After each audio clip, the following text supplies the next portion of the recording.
അപ്പം ഇങ്ങനെ പുള്ളിക്കാരത്തിൻ്റെ കോൾ വരുന്നത്, ഹലോ വിഷ്ണു ആണോ എന്ന് ചോദിച്ചിട്ട്. ഇപ്പോൾ പോയി ഇപ്പോഴാണ് ഞങ്ങൾക്ക് തോന്നിയത്, yeah she is the right person.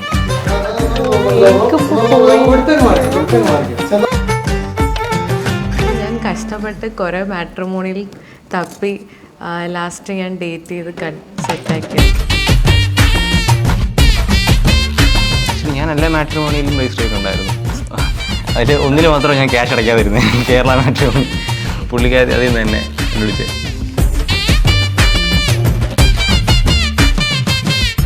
നിന്നാണ് ഒരു പപ്പിൻ്റെ.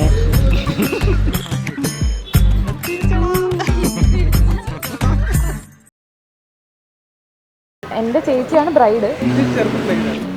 ചെറുപ്പത്തിൽ ആക്ച്വലി പുള്ളിക്കാരി ഈ ഒരു സ്വഭാവമേ അല്ലായിരുന്നു, വളരെ വളരെ ഡിഫറെൻ്റ് ആയിട്ടുള്ളൊരു സ്വഭാവമായിരുന്നു. എന്തൊക്കെ ആയാലും എല്ലാ കാര്യത്തിനും പഠിക്കാനാണെങ്കിലും ബാക്കിയുള്ള കാര്യങ്ങൾക്കായാലും പറഞ്ഞാൽ നല്ല അനുസരണമുള്ളൊരു കുട്ടിയായിരുന്നു. പക്ഷേ ആഫ്റ്റർവേർഡ്സ് നൗ അങ്ങനെയല്ല, കുറച്ച് വൈബൊക്കെ ആയി നമ്മുടെയായിട്ട് സെറ്റാണ്.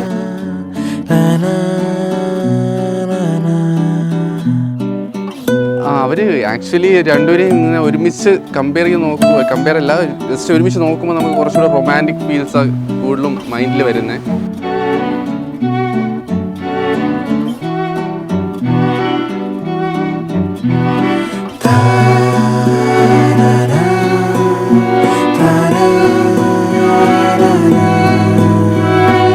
ഇപ്പം അവർ തമ്മിൽ നല്ല സെറ്റാണ്. അത് കാണുമ്പോഴാണല്ലോ നമ്മൾക്ക് സന്തോഷം കൂടുതൽ വരുന്നത്.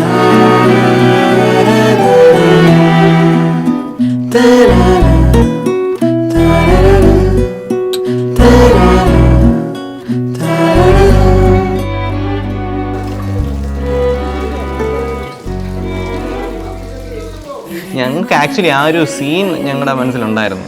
അപ്പോൾ അവൾ നടക്കുന്ന എൻ്റെ അടുത്തോട്ട് കയറി വരുന്നതും ആ താലിയിടുന്ന മൊമെൻറ്റും ആ താലി ഇട്ടുമ്പോൾ പരസ്പരം നോക്കുന്നതും.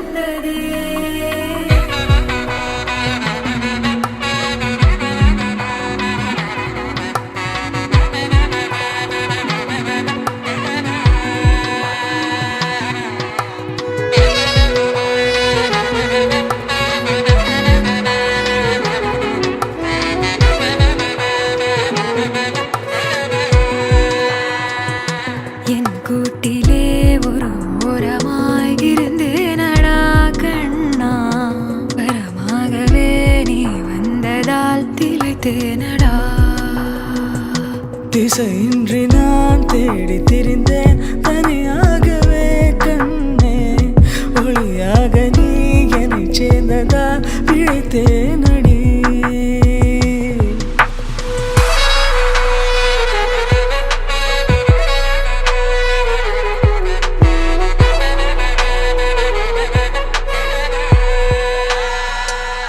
വെയിറ്റഡ് ആയിട്ടുള്ള ഒരു മൊമെന്റ് ആയിരുന്നു അവരുടെ കല്യാണം. പിന്നെ വിഷ്ണുവിനെ പോലെ വൈബായിട്ടുള്ള അതെ, നമ്മുടെ വൈബുമായിട്ട് സിങ്ക് ആയി പോകുന്ന ഒരാളെ കിട്ടിയത് കൊണ്ട് വളരെ വളരെ ഹാപ്പിയാണ്.